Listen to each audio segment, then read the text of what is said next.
Balanagar division में गणेश उत्सव committee के सदर शाकैया की जानिब से 1500 अफराद के लिए अन्नदानम प्रोग्राम मुनक्किद किया गया और इन अफराद के ताम का इंतजाम किया गया। तकरीब में कुकटपल्ली रुकन असेंबली कृष्ण राव और कमेटी के दीगर अरकान ने शिरकत की। बालनगर डिवीजन के सदर शाकैया ने मीडिया से बात करते हुए इस जीवन में तफसीलात से वाकिफ करवाया।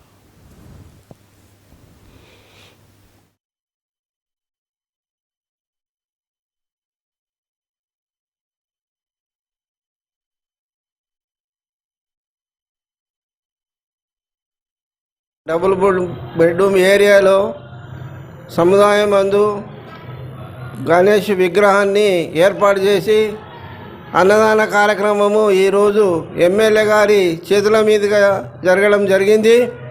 ఎమ్మెల్యే గారు కూడా వచ్చి అన్నదాన కార్యక్రమాన్ని ప్రారంభోత్సవం చేసి ప్రజలకు ఆయన ద్వారా ప్రజలతోని మాట్లాడి ఆయన వెళ్ళిపోయారు। తర్వాత ప్రజలకు అన్నదానము అందరికీ సప్లై చేసినాము। ఈ యొక్క చిత్తరామ బస్తీ దాదాపు 40 సంవత్సరాల నుండి ఈ యొక్క వినాయక చవితి ఉత్సవాలు జరుపుతూ ఉన్నాము। ఈసారి ఇంకా గొప్పగా జరపాలనే ఉద్దేశంతో ఏదైతే గణేష్ మంటపాన్ని అతి సుందరంగా అది గట్టిగా, ఎందుకంటే పకడ్బందీగా ప్రతిసారి